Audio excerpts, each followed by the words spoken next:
नमस्कार मित्र हो. कृष्णा महाविद्यालय रेठरे बुद्रुक यांच्या वतीनं आयोजित राज्यस्तरीय ई चर्चासत्र म्युच्युअल फंड कोविड-19 कालावधीतील एक उत्तम गुंतवणूक पर्याय या विषयावर आज आपण इथं चर्चा करणार आहोत. सगळ्यात सुरुवातीला कृष्णा महाविद्यालय रेठरे बुद्रुकचे प्राचार्य आदरणीय डॉक्टर सी.बी. साळुंखे सर, त्याचबरोबर आजच्या या राज्यस्तरीय ई चर्चासत्राचे समन्वयक विभाग प्रमुख डॉक्टर दिलीप कुंभार सर, सहाय्यक समन्वयक डॉक्टर दादासू माने सर, या सर्वांना मी, त्याचबरोबर कृष्णा महाविद्यालय रेठरे बुद्रुकची सर्व व्यवस्थापन समिती या सगळ्यांना मी मनापासून धन्यवाद देतो की त्यांनी एका चांगल्या विषयावरचे एक राज्यस्तरीय ई चर्चासत्र आयोजित केलेलं आहे. आणि या ई चर्चासत्रामध्ये म्युच्युअल फंडाबाबत आपला सर्वांशी चर्चा करण्यासाठी मला इथं निमंत्रित केलं. त्याबद्दल मी मनापासून सुरुवातीलाच या व्यवस्थापनाचे प्राचार्य साळुंखे सर, कुंभार सर आणि माने सर या त्यांच्या सर्व टेक्निकल टीमचे मनापासून आभार व्यक्त करतो. तर मित्र हो, आपल्याला ठाऊकच आहे की साधारणपणे महाराष्ट्रामध्ये 15 मार्च पासून लॉकडाऊन सदृशी परिस्थिती तयार झाली. 22 मार्चला पहिला जनता कर्फ्यू झाला आणि त्यानंतर 25 मार्च पासून अवघा देश म्हणण्यापेक्षा सगळा जगच थबकलेला आहे. या सगळ्याचा एकूण सगळ्या अर्थव्यवस्थेवर खूप मोठा परिणाम झालेला आपल्याला दिसून येतो. शिक्षण क्षेत्र तर त्याच्यापासून अजिबात अपवाद राहिले नाही, कारण शिक्षण क्षेत्रातली मुख्य म्हणजे परीक्षेचा कालावधी त्यावेळी सुरू झाला आणि अशा काळामध्ये लॉकडाऊन करावं लागल्यामुळे परीक्षेचा सुद्धा निर्णय अंतिम वर्षाच्या अजून प्रलंबित आहे.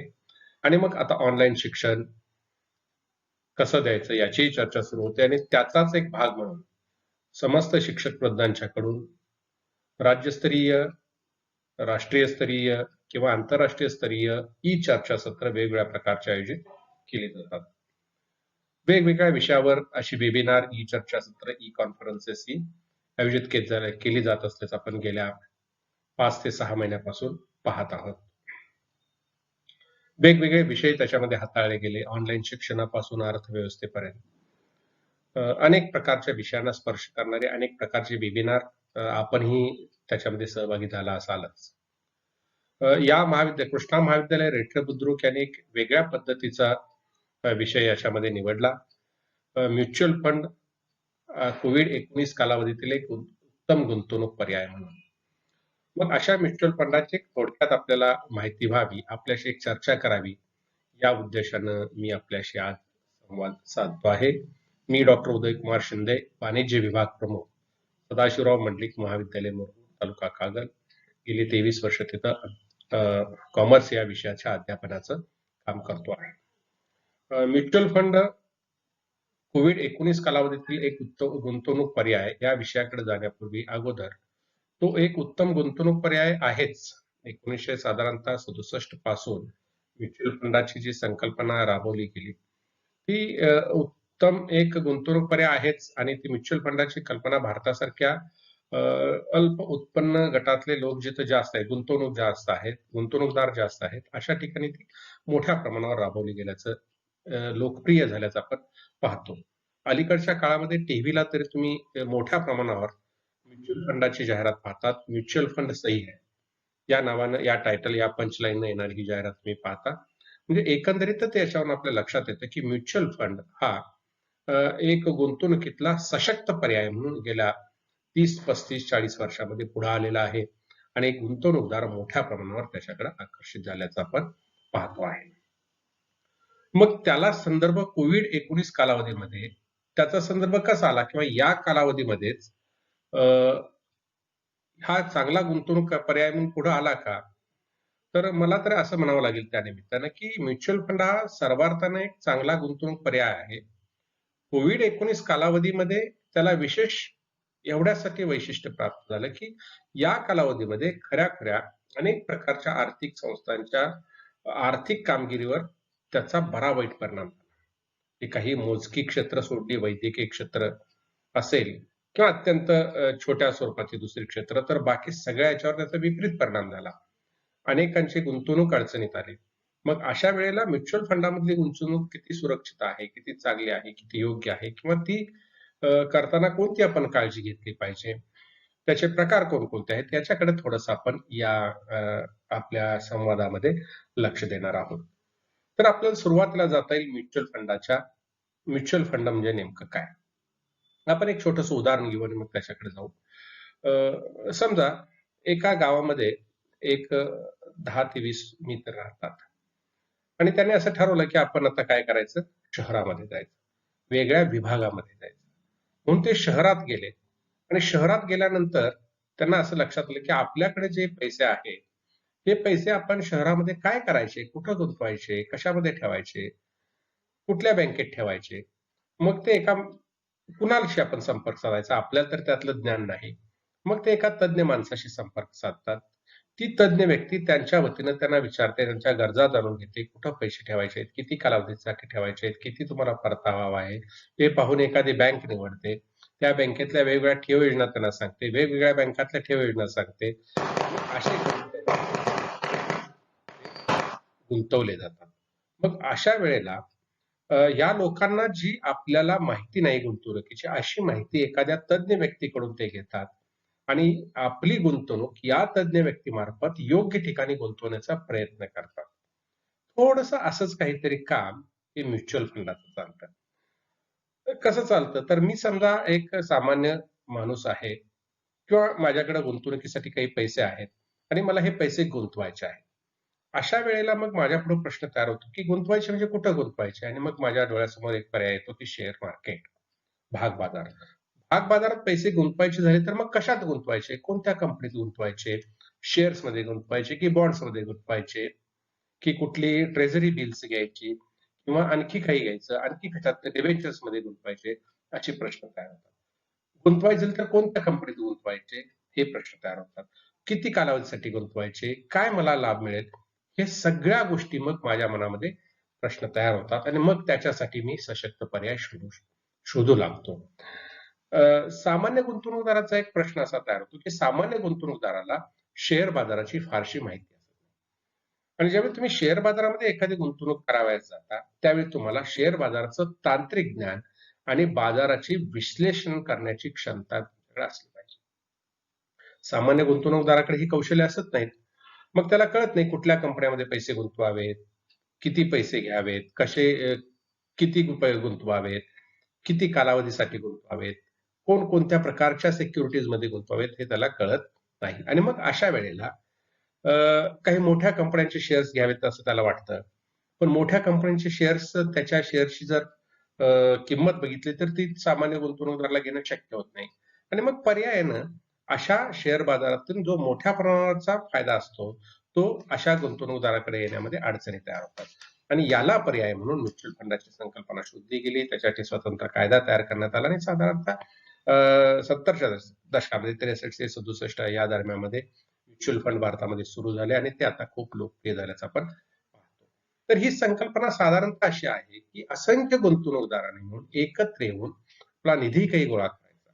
म्युच्युअल फंडाचे जर अगदी मराठीमध्ये भाषांतर करायचं झालं तर त्याला काय म्हणता येईल? पारस्परिक निधी म्हणता येईल. निधी जमा करायचा. तो निधी एखाद्या तज्ञ व्यक्तीच्या मार्फत, एखाद्या आर्थिक संस्थेच्या मार्फत शेअर बाजारामध्ये विविध ठिकाणी गुंतवायचा. त्याच्यातून मिळालेला नफा, जे उत्पन्न असतं ते आपण जे पैसे गुंतवलेत त्या गुंतवणूकदारांनी जे पैसे गुंतवलेत त्या गुंतवणुकीच्या प्रमाणात विभागून घ्यायचे, अशी एक साधारणतः संकल्पना त्याची असल्याचं आपल्याला पाहायला मिळतं.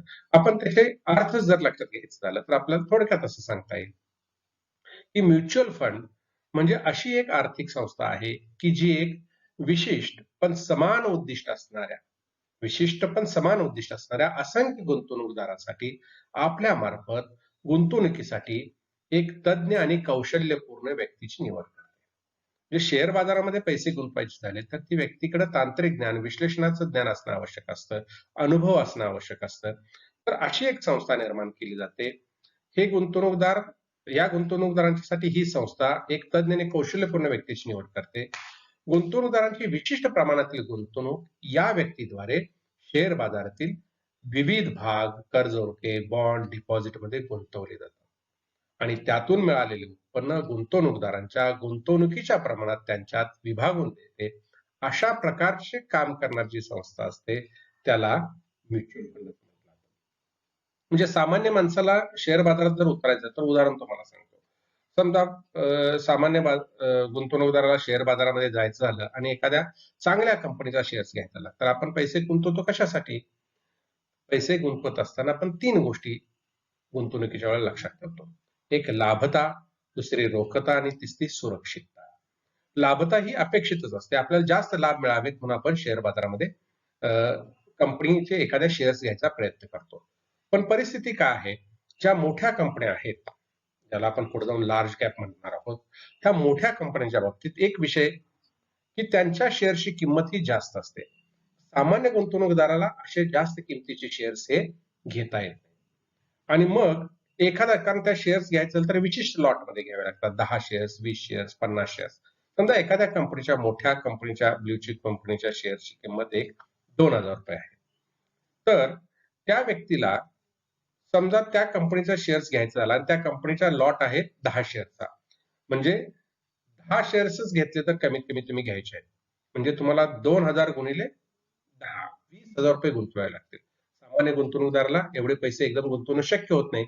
पर्यायानं त्याला अशा मोठ्या कंपनीच्या गुंतवणुकीपासून होणाऱ्या लाभापासून वंचित राहावं लागतं. आणि हे होऊ नये याच्यासाठी अशा पद्धतीने सामान्य गुंतवणूकदारांना शेअर मार्केटमधल्या अशा मोठ्या कंपन्यांच्या लाभामध्ये सहभागी होता यावं, याच्यासाठी म्युच्युअल फंड ही संकल्पना काम करत असल्याचं आपण पाहतो. ही सामान्य गुंतवणूकदारासाठी अत्यंत उपयोगी योजना आहे. म्हणजे म्युच्युअल फंडाद्वारे आपण शेअर बाजारातल्या मोठ्या मोठ्या कंपन्यांचे शेअर्स घेऊ शकतो. त्याचे आपण एक प्रकारे मालक होऊ शकतो थोड्याफार प्रमाणात. दुसरी गोष्ट, तज्ञ मार्गदर्शकाच्या आणि कौशल्याच्या अनुभवाचा फायदा मिळतो येतो. म्हणजे जी आर्थिक संस्था म्युच्युअल फंड म्हणून काम करते ती एक फंड मॅनेजर नेमते. फंड मॅनेजर हा तज्ञ आणि कौशल्यपूर्ण व्यक्ती असते. त्याला बाजारातला सगळा अनुभव असतो, बाजारातले चढ उतार माहित असतात, कंपन्या माहित असतात, कंपन्यांची कामगिरी माहित असते, त्याचे विश्लेषण करता येतं, तांत्रिक क्षमता त्याच्याकडे असते. आणि हा फंड मॅनेजर आपल्या बुद्धिक कौशल्याचा वापर करून अशा असंख्य गुंतवणूकदारांची जी काही वेगवेगळ्या स्वरूपाची गुंतवणूक त्याच्याकडे मिळालेली असते ती आपल्या बुद्धी कौशल्याचा वापर करून वेगवेगळ्या ठिकाणी गुंतवतो आणि जास्तीत जास्त लाभ कमवण्याचा प्रयत्न करतो. तर त्यामुळे मोठ्या कंपनीतील गुंतवणुकीचे फायदे हे कमीत कमी गुंतवणुकीमध्ये आपल्याला मिळवता येतात. शेअर बाजारामधली जोखीम कमी करता येते. सामान्य गुंतवणूकदाराचं हे मत असतं की शेअर बाजार म्हणजे जोखीम, परंतु जर म्युच्युअल फंडाद्वारे तुम्ही शेअर बाजारामध्ये पैसे गुंतवले तर तिथं असणारी जोखीम तुम्हाला कमी करता येते. गुंतवणुकीत वैविध्य ठेवता येतं. म्हणजे समजा तुमच्याकडे 20,000 रुपये आहेत आणि ते शेअर मार्केटमध्ये गुंतवायचे आहेत. तुम्ही मगाशी सांगितल्याप्रमाणे एखाद्या कंपनीचे 2,000 रुपये किमतीचा एक शेअर आहे, असे 10 शेअर्स घेतले तर तुम्हाला 20,000 रुपये एकाच ठिकाणी गुंतवावे लागतील. आणि जर समजा त्या कंपनीचा परफॉर्मन्स, कामगिरी काही कमी जास्त झाली, तोटा झाला, तर तुम्हाला आर्थिक जोखीम मोठ्या प्रमाणात उचलावी लागते. हे होऊ नये याच्यासाठी आपल्याला हेच 20,000 वेगवेगळ्या ठिकाणी गुंतवता येतात, ते म्युच्युअल फंडाच्या मार्फत. त्याच्यामध्ये तरलता, लाभता आणि सुरक्षितता ठेवता येते. लिक्विडिटी असते, आपल्याला हवे तेव्हा पैसे शेअर बाजारातून काढता येतात. त्याच्यामध्ये आपल्याला चांगल्या पद्धतीचा परतावा मिळतो आणि सुरक्षितता असते. कमीत कमी 500 रुपयापासून ही सुरुवात आपल्याला करता येते. म्युच्युअल फंडाचे जे प्रकार असतात ते मूलभूत 3 प्रकारचे म्युच्युअल फंड आपल्याला पाहायला मिळतात. इक्विटी, डेब्ट आणि हायब्रिड. आता इक्विटी म्हणजे काय? तर इक्विटी म्हणजे जे कंपनीच्या भागांच्या मध्ये जे म्युच्युअल फंड गुंतवणूक करतात, कंपनीच्या भागांच्या मध्ये. म्हणजे काय? तर इक्विटी शेअर्स ज्याच्यामधून घेतले जातात, शेअर्स घेतले जातात, प्रेफरन्स शेअर्स घेतले जातात. शेअर्स मध्ये जी गुंतवणूक होते त्याला इक्विटी, शेअर्स मध्ये गुंतवणूक करणारे जे म्युच्युअल फंड असतात त्यांना इक्विटी फंड असं म्हटलं.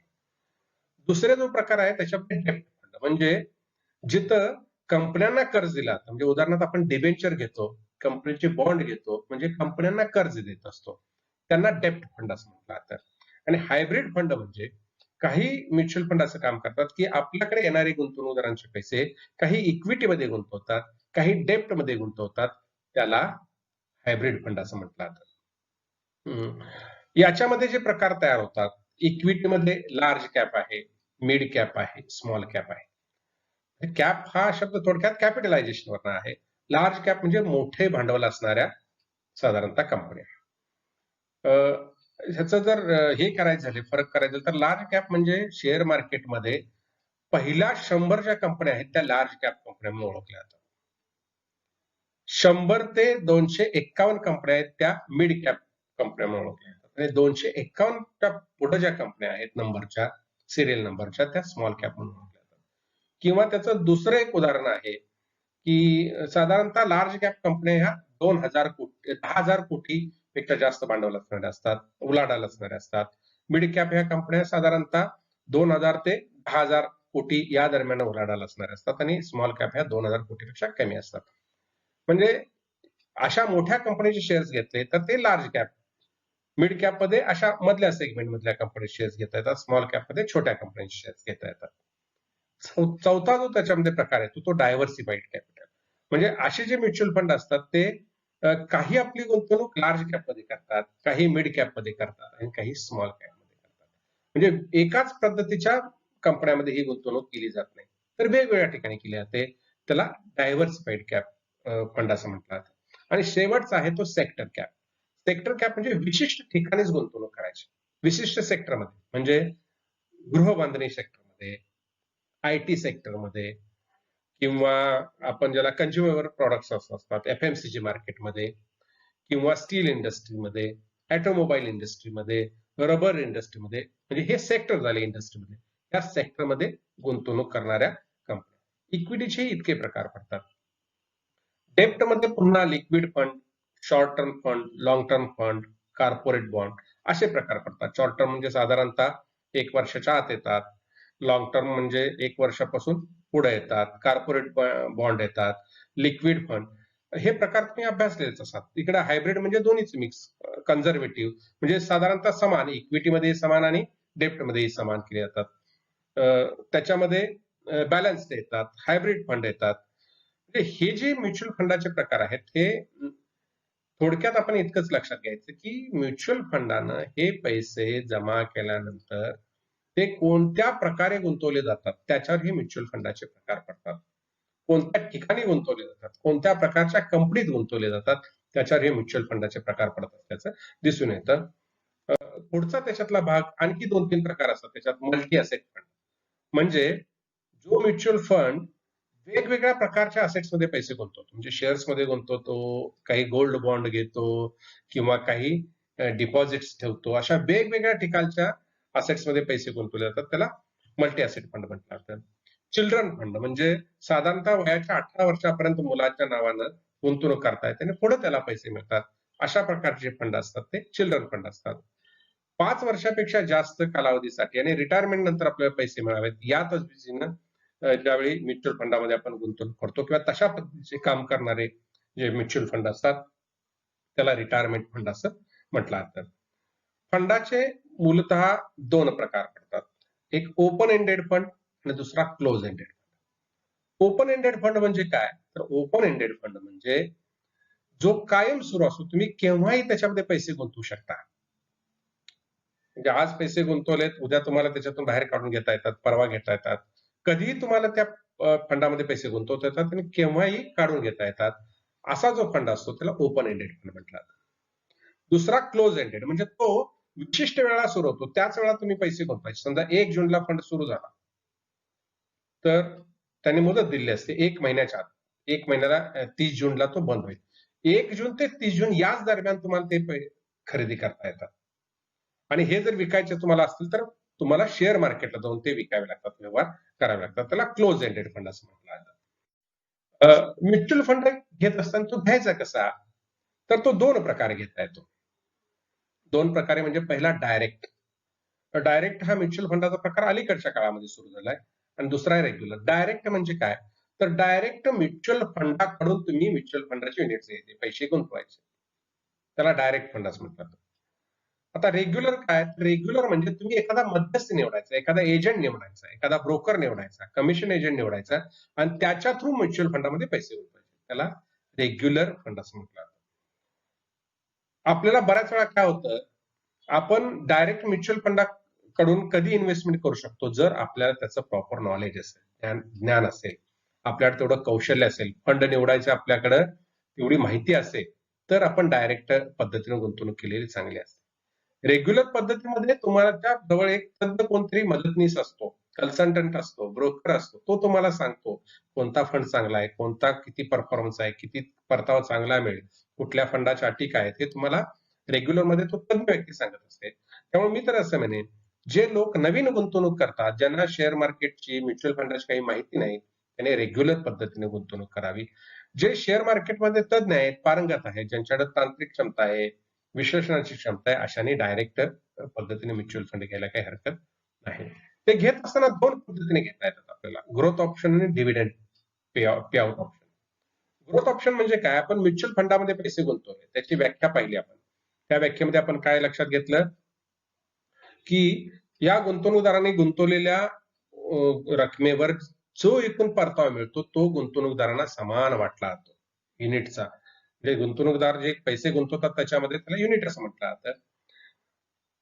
जे वर्षाच्या शेवटी असे पैसे मिळतात ते पैसे जो फंड गुंतवणूकदारांना न देता त्या पैशाचे त्यांना युनिट्सच देतो. म्हणजे त्यांचा वर्षाचा मिळालेला परतावा पुन्हा युनिटमध्ये परावर्तित केला जातो आणि तेवढ्या किमतीस त्यांना युनिट दिले जातात.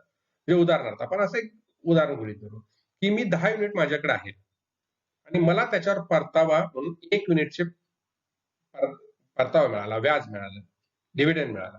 तर मला ग्रोथ ऑप्शन मध्ये ही 1 युनिटचा परतावा दिला जात नाही, तर त्या किमतीचं 1 युनिटच दिलं जातं. म्हणजे आज माझे 10 युनिट आहेत, उद्या किती होतील? 11 युनिट होतील. आणखी दुसऱ्या वर्षी समजा 2 युनिटचा परतावा द्यायचा आहे, तर मला 2 युनिटचे पैसे न देता 2 युनिट दिले जातील. म्हणजे 11चे किती युनिट होतील? 13 युनिट होतील. अशा पद्धतीने जो आपल्याला परतावा देतो त्याला ग्रोथ ऑप्शन म्हटलं. डिव्हिडंड पे आउट म्हणजे दरवर्षी तुमच्या गुंतवणुकीवर जो तुम्हाला लाभ होईल तो तुम्हाला डिव्हिडंडच्या स्वरूपात देऊन टाकायचा. त्याला डिव्हिडंड पे आउट काम करते. म्युच्युअल फंडामध्ये गुंतवणूक करताना आपण कोणती काळजी घ्यायची? तर एक महत्वाच्या 4-5 गोष्टी आपण त्याच्यामध्ये लक्षात घेऊ. 8-10 गोष्टी. आपण गुंतवणूक किती कालावधीसाठी करणार आहात हे खूप महत्वाचं असतं. शॉर्ट टर्म म्हणजे आपल्याला 1 वर्षाच्या आत गुंतवणूक काढून घ्यायची आहे, 1 वर्ष ते 3 वर्ष करायचे आहे, दीर्घकालीन करायचे आहे, हे ठरवावं लागतं. म्युच्युअल फंडाची निवड करत असताना आपण किती कालावधीसाठी पैसे गुंतवणार आहात याचा निर्णय आपला झाला पाहिजे. हे खूप महत्वाचं असतं. कालावधीवर तुम्हाला मिळणारा परतावा अवलंबून असतो. लोकांना असं वाटतं की म्युच्युअल फंडामध्ये आज पैसे घातले की ते उद्या डबल होतील. कारण शेअर मार्केटचं एक सामान्य गुंतवणूकदारांच्या पुढे चित्र असं तयार झालं होतं की काही नाही, याच्यामध्ये पैसे डबल होतात. किती केसमध्ये होतात? फार रेअर होतात. त्यामुळं शेअर मार्केटमधली गुंतवणूक ही दीर्घकालीन, दीर्घ पल्ल्याची आहे, हे आपण लक्षात ठेवलं पाहिजे. तुमच्याकडे पेशन्स जेवढा जास्त असेल तेवढे तुम्हाला रिटर्न्स जास्त मिळतात. त्यामुळं अल्पकालीन गुंतवणूक सुद्धा चांगली आहे, नाही असं नाही. पण मूळ या ठिकाणी जर गुंतवणूक तुम्हाला करायची असेल तर त्याच्यासाठी दीर्घकालीन गुंतवणूक करणं आवश्यक असतं. गुंतवणुकीचं उद्दिष्ट काय आपल्याला ठेवलं पाहिजे? दुसरी गोष्ट हे आपल्याला काय करायचं आहे, तर जास्त परतावा मिळवायचा आहे, जास्त सुरक्षितता मिळवायचा आहे, गुंतवणुकीचं मूल्य वाढवायचं आहे, परतावा कमी ठेवून. जे ग्रोथ ऑप्शन घेतला असेल, तुम्ही कशासाठी गुंतवणूक करणार आहात? रिटायरमेंटसाठी पैसे मिळावेत ही तुमची इच्छा आहे, मुलांच्या भविष्यासाठी पैसे गुंतवायचे आहेत. काय तुमचा उद्देश आहे? तुम्हाला पैसे महिन्याला हवे आहेत, वर्षाला हवे आहेत, 5 वर्षांना गुंतवणुकीचं मूल्य काय? नेमका तुमचा उद्देश आहे हे त्याच्यामध्ये महत्वाचं असतं. त्यामुळे गुंतवणुकीचं उद्दिष्ट पाहिल्याशिवाय म्युच्युअल फंडामध्ये पैसे गुंतवायचे उद्दिष्ट लक्षात घेतल्याशिवाय आपल्याला पैसे गुंतवणं अडचणीचं होतं. तिसरी गोष्ट, गुंतवणूक करत असताना योग्य अभ्यास करणं आवश्यक असतं. सामान्य गुंतवणूकदाराला हा अभ्यास ह्या गोष्टी समजत नाही. शेअर मार्केटवर रोज लक्ष ठेवणं शक्य होत नाही. मग अशा वेळा तुम्हाला तज्ञ व्यक्तीची मदत घ्यावी लागते, किंवा शेअर मार्केटला जर तुम्हाला दिवसा अल्पकालीन गुंतवणूक करायची असेल तर स्वतः अभ्यास करणं, रोजच्या रोज शेअर मार्केटमधल्या घडामोडीवर लक्ष ठेवणं, कंपन्यांच्या कामगिरीवर लक्ष ठेवणं, शेअरच्या भावावर लक्ष ठेवणं अत्यंत आवश्यक असतं. दुसरी गोष्ट, आपण सामान्य गुंतवणूक जरा बऱ्यापैकी वाचणार असला तर तो काय करतो? फंडाचं रेटिंग काय बघा.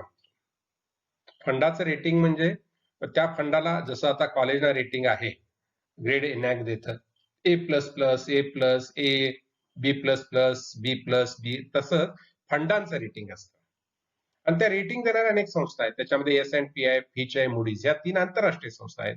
क्रिसिल, ICRA, केअर, स्मेरा, ह्या सगळ्या इंडियन कंपन्या आहेत.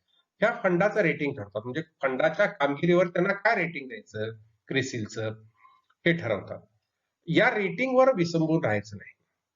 कारण आज एखाद्या संस्थेला असणारं रेटिंग उद्या तसंच असेल हे काही सांगता येत नाही. त्यामुळे फंड रेटिंगवर विसंबून तुम्ही 100% विसंबून घ्यायचं नाही. तर आपला सुद्धा अभ्यास किंवा आपला फंड मॅनेजर काय सांगतो हे सुद्धा पाहणं अत्यंत आवश्यक असतं. दुसरी गोष्ट, प्लॅन आपल्या कौशल्यानुसार निवडला पाहिजे, डायरेक्ट किंवा रेग्युलर. तुमच्याकडे जर योग्य कौशल्य असतील, तुम्हाला माहित असेल शेअर मार्केटची, तांत्रिक ज्ञान असेल, विश्लेषण करू शकत असाल, तर तुम्ही डायरेक्ट प्लॅन घेऊ शकता. तुम्हाला जर तुम्हाला वेळ देता येत नसेल, तुम्हाला ह्या शेअर मार्केटची फार माहिती नसेल, तर तुम्ही रेग्युलर प्लॅन म्हणजे मध्यस्थाद्वारे निवडू शकता. दुसरी महत्वाची गोष्ट, भूतकालीन आणि भविष्यकालीन परताव्यावर फार विसंबून राहायचं. म्हणजे आपण काय करतो, आपल्याला एखादा मित्र सांगतो की अरे मी या फंडामध्ये पैसे गुंतवलेले होते, पीएनबी मध्ये पैसे गुंतवलेले होते आणि मला चांगला रिटर्न मिळाला, किंवा त्या एक अमुक एक फंडाची ह्या वर्षी एक चांगल्या पद्धतीचे रिटर्न्स आहे. कोणतरी असं सांगतं की भविष्यात या गोष्टीला तेजी येणार आहे आणि त्यामुळे त्याची चांगले आपल्याला रिटर्न मिळतील असं दिसून येतं. आपण भूतकालीन आणि भविष्यकालीन परताव्यावर फार विसंबून राहायचं नाही. कारण आपण वर्तमानात विचार करणं अत्यंत आवश्यक असतं. दूरदृष्टी असावी, पण फार भविष्याचा अंदाज कुणी बांधू शकत नाही. आता ह्याच वर्षी लक्षात घ्या, गेल्या वर्षी जर कुणी सांगितलं असतं की ट्रान्सपोर्ट असं 6 महिने बंद राहणार आहे, तर लोकांनी त्याला वेड्यात काढलं असतं. लोकांनी वेड्यात काढलं असतं की 6 महिने ट्रान्सपोर्ट बंद राहूच शकत नाही जगात. पण आज काय परिस्थिती आहे, 6 महिने पूर्ण ट्रान्सपोर्ट बंद आहे. ट्रान्सपोर्ट जर बंद असेल तर ऑइल कंपन्यांचे शेअर्स नॉर्मली खालीच येणार, किंवा ऑटोमोबाईल सेक्टरचे शेअर्स खालीच येणार. ही स्वादी गोष्ट आहे. पण ही आपण जर असं म्हटलं असतं की ऑटोमोबाईल सेक्टरला बूम आहे आणि आपण शेअर्स घेऊया, तर भविष्यातलं काय आपल्याला फारसा अंदाज करू शकत नाही. त्यामुळं भूतकालीन आणि भविष्यकालीन परताव्यावर फार विसंबून राहायचं नाही. फंड निवड आणि उद्देशांची सांगड घालता आली पाहिजे. म्हणजे आपल्याला काय नेमका फंड निवडायचा आहे, तर त्याच्यामध्ये अपेक्षा काय आहे, की आपल्याला ग्रोथ हवी आहे, म्हणजे जास्तीत जास्त पैसे, जास्तीत जास्त रिटर्न हवे, की फक्त सुरक्षितता पैशाची हवी आहे, मुदत महत्वाची आहे की रिटर्न महत्वाचा आहे. काही लोकांना रिटर्न फास्ट हवे असतात, मुदत जास्त असली तरी, म्हणजे रिटर्न जास्त हवे असतात, मुदत कमी असली तरी चालू शकतात. तुम्ही अगोदर ठरवायला पाहिजे आपल्याला किती मदतीसाठी पैसे गुंतवायचे आणि रिटर्न किती अपेक्षित आहे. आपल्याला त्याच्यात ग्रोथ अपेक्षित आहे की पैसे सुरक्षित राहावे ते अपेक्षित आहे. आणि आपल्याला माहित आहे की जिथं ग्रोथ जास्त असतो तिथं सिक्युरिटी कमी असते, जिथं सिक्युरिटी जास्त असते तिथं रिटर्न कमी असतात. त्यामुळे फंड निवड आणि आपल्या उद्देशांची सांगड घालता आली पाहिजे. दुसरी एक गोष्ट, सिस्टमॅटिक इन्व्हेस्टमेंट प्लॅन बाबत आपण पाहतो की सिस्टमॅटिक इन्व्हेस्टमेंट प्लॅन मध्ये आपण दरमहा पैसे गुंतवू शकतो आणि दरमहा तुम्ही गुंतवलेले पैसे तुमचा म्युच्युअल फंडाचा फंड मॅनेजर वेगवेगळ्या ठिकाणी गुंतवत असतो. त्याच्यामध्ये एक असं म्हटलं जातं की बाजार खाली असेल तरी एसआयपी मधली गुंतवणूक लोक कमी करतात, म्हणजे पैसे गुंतवायचे नाही. पण असं करणं पूर्ण चुकीचं आहे. म्हणजे जो स्मार्ट इन्व्हेस्टर असतो तो काय करतो, बाजार खाली असतानाच त्याच्यामध्ये पैसे जास्त गुंतवतो, म्हणजे तुम्हाला चांगले शेअर्स कमी किमतीला मिळू शकतात. आणि उत्साही जो अतिउत्साही गुंतवणूकदार असतो तो काय असतो, बाजार चढत असताना त्याच्यामध्ये पैसे गुंतवत असतो. तर एसआयपीच्या बाबतीत एवढंच मला सांगावं लागेल की बाजार खाली असताना, म्हणजे शेअर मार्केट डाऊन असताना त्याच्यामधली गुंतवणूक तुम्ही कमी करू नका. शेअर मार्केटमध्ये पैसे गुंतवताना शक्यतो दीर्घकालीन विचार करा.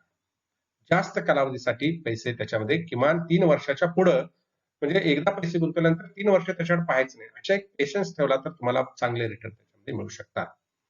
मिड कॅप किंवा स्मॉल कॅपच्या प्रलोभनाला बळी पडू नका. म्हणजे काय, तर या छोट्या कंपन्या असतात, काही कंपन्या इतक्या फास्ट डेव्हलप होतात, चांगले रिटर्न देतात आणि सामान्य गुंतवणूकदाराला त्याला बघतो.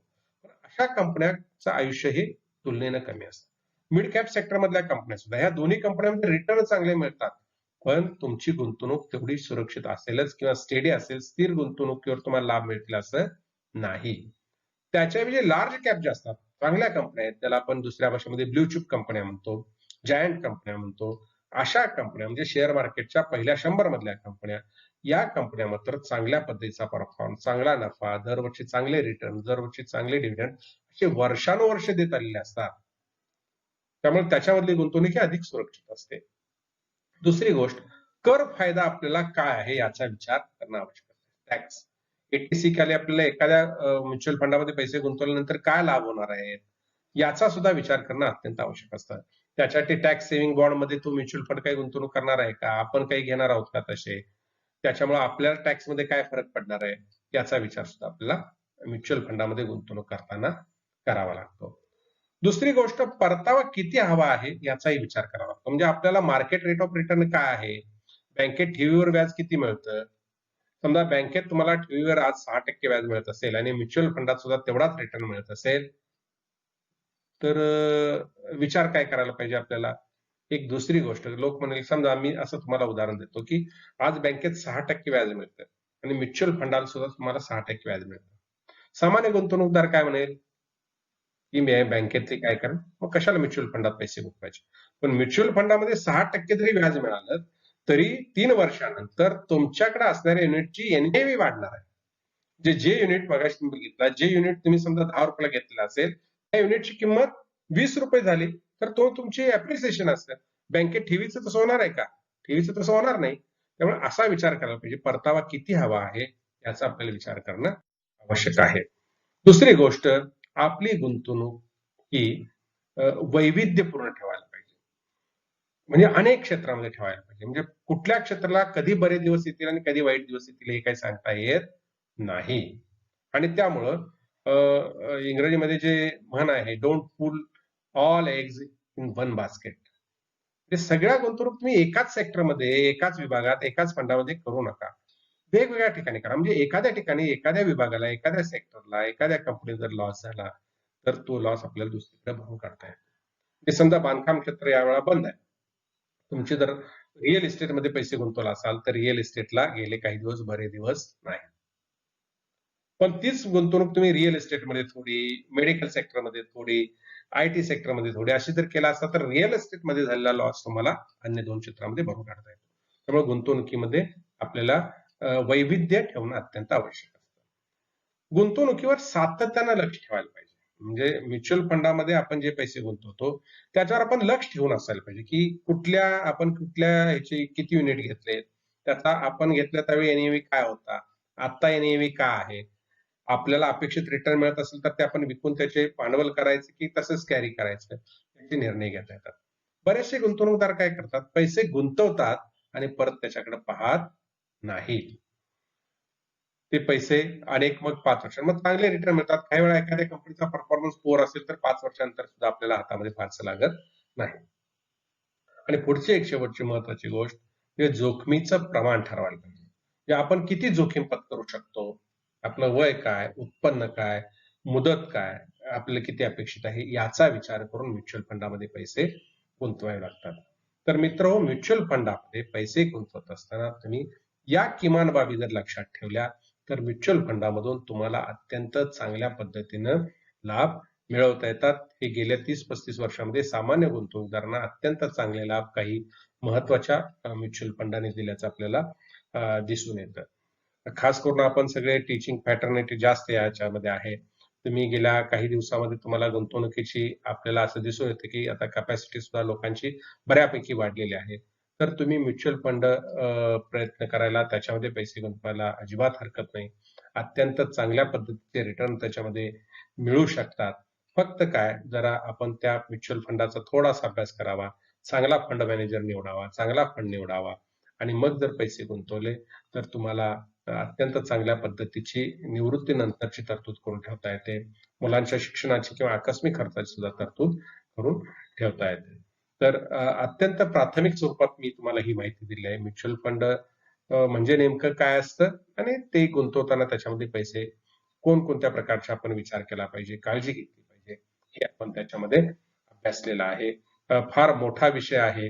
दिलेल्या मला एक अर्ध्या तासाच्या वेळेमध्ये तो मांडता येणं पण अवघड आहे. तरी पण अत्यंत कमी वेळामध्ये म्युच्युअल फंडाचं साधारणतः गुंतवणूक कशा प्रकारचा म्युच्युअल फंड असतात आणि त्याच्यामध्ये आपण गुंतवणूक करताना कोणती काळजी घेतली पाहिजे, हे थोडक्यात मी आपल्या समोर मांडण्याचा प्रयत्न केला. मी पुन्हा एकदा कृष्णा महाविद्यालय रेटरेचे सर्व स्टाफ, सर्व टीम, प्राचार्य साहेब साळुंखे सर, त्याचबरोबर कुंभार सर, माने सर या सगळ्यांना धन्यवाद देतो. आपल्या सर्वांना धन्यवाद देतो आणि थांबतो. नमस्कार.